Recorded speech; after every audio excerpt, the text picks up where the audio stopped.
بسم الله الرحمن الرحيم عم يتساءلون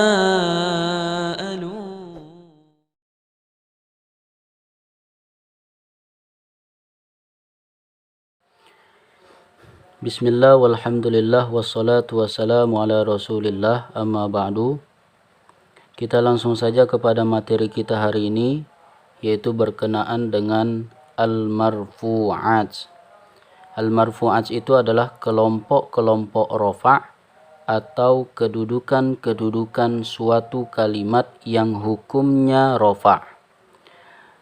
Pada video yang lalu kita sudah membahas tanda-tanda baca rofa', yaitu ada 4: dhammah, waw, alif, dan nun. Maka ketika kita menemukan suatu kalimat yang memiliki salah satu daripada tanda baca rofa', berarti dia merupakan salah satu kedudukan yang hukumnya rofa'.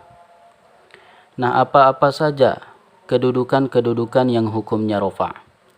Al-marfu'at atau kedudukan-kedudukan yang hukumnya rofa' itu ada 7. Yang pertama adalah mubtada, kemudian yang kedua adalah khobar, yang ketiga adalah fa'il, yang keempat adalah naibul fa'il, yang kelima adalah isim kana, yang keenam adalah khobar inna, dan yang ketujuh adalah at-tawabi'. Nah, jadi ini disebut kedudukan-kedudukan yang hukumnya rofa'. Maka apabila ditanya apa hukumnya, jawabannya adalah rofa'. Mubtada hukumnya apa? Jawabannya rofa'. Khobar hukumnya apa? Jawabannya rofa'. Fa'il hukumnya apa? Jawabannya rofa'. Kesemua ini apabila ditanya apa hukumnya, maka jawabannya adalah rofa'. Kenapa? Karena mereka termasuk al-marfu'at atau kedudukan-kedudukan suatu kalimat yang hukumnya adalah rofa'. Nah, yang pertama adalah mubtada. Mubtada itu adalah isim yang letaknya di awal kalimat. Nah, jadi setiap isim yang letaknya di awal kalimat, maka kedudukannya sebagai mubtada. Contoh Zaidun qaimun. Coba kita perhatikan di situ bacaannya adalah Zaidun. Maka timbul pertanyaan, kenapa semestinya dia dibaca Zaidun? Kenapa tidak dibaca Zaidan saja? Kenapa tidak dibaca Zaidin saja? Kenapa semestinya di situ dia berbaris dhammah? Maka langkah yang pertama adalah menentukan terlebih dahulu apakah Zaidun di situ kalimat isim ataukah kalimat fi'il atau dia kalimat huruf. Dan ternyata Zaidun adalah kalimat isim. Sebab kenapa? Sebab ada tanda isimnya, yaitu adanya tanwin di akhir kalimat. Maka Zaidun adalah kalimat isim. Dan isimnya di sini letaknya di awal kalimat. Berarti kedudukan Zaidun sebagai mubtada. Mubtada itu termasuk al-marfu'at, maka dia hukumnya adalah rofa'. Berarti ada tanda rofa' di situ. Kemarin kita sudah bahas, tanda rofa' itu ada 4, yaitu dhammah, waw, alif, dan nun. Nah, di sini pada lafaz Zaidun, tanda rofa'nya adalah dhammah. Nah, kemudian tanda rofa' dhammah itu ada pada 4 tempat, yaitu isim mufrad, jamak taksir, jamak muannas, dan fi'il mudhari. Zaidun itu termasuk isim mufrad. Nah, jadi kita tahu kenapa dia di situ dibaca Zaidun. Oh, dia dibaca Zaidun karena dia sebagai mubtada. Mubtada itu apa? Mubtada itu adalah isim di awal kalimat. Zaidun adalah kalimat isim dan letak isimnya di awal kalimat. Maka Zaidun sebagai mubtada. Mubtada hukumnya apa? Hukumnya adalah rofa'.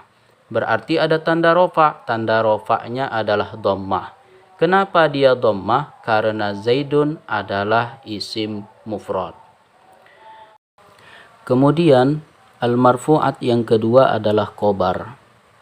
Khobar itu adalah penyempurna mubtada. Sehingga ucapan yang diucapkan oleh seseorang bisa dipahami oleh si pendengar. Maka setiap kita menjumpai mubtada pasti ada khobarnya. Contoh Zaidun qaimun. Zaidun di situ tadi sebagai mubtada. Setiap mubtada pasti ada khobarnya. Nah, khobarnya di sini adalah lafaz qaimun. Maka qaimun kedudukannya sebagai khobar. Khobar termasuk al-marfu'at, hukumnya adalah rofa'. Berarti ada tanda rofa'nya yaitu dhammah. Kenapa dia dhammah? Karena qaimun adalah isim mufrad.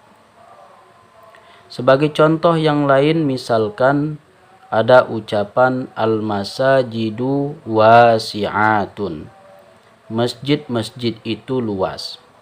Nah, kita ingin cari tahu kenapa dia semestinya dibaca al-masajidu, tidak al-masajida, tidak al-masajidi. Maka seperti tadi, langkah yang pertama adalah menentukan apakah al-masajidu itu isim, apakah dia fi'il, ataukah dia huruf.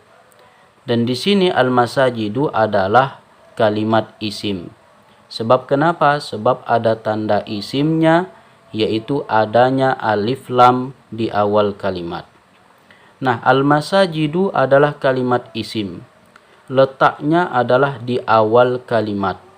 Maka isim di awal kalimat kedudukannya sebagai mubtada. Mubtada termasuk al-marfu'at, hukumnya adalah rofa'. Berarti ada tanda rofa'. Tanda rofa'nya adalah dhammah. Kenapa tanda rofa'nya dhammah? Karena al-masajidu adalah jamak taksir. Kemudian setiap mubtada pasti ada khobar.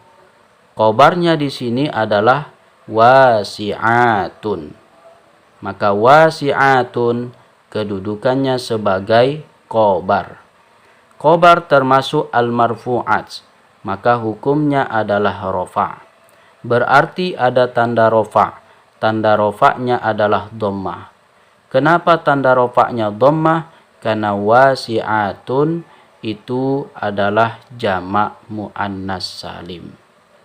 Nah, jadi itulah sekilas penjelasan tentang dua kedudukan rofa', yaitu mubtada dan khobar. Semoga bermanfaat. Wallahu a'lam bishawab.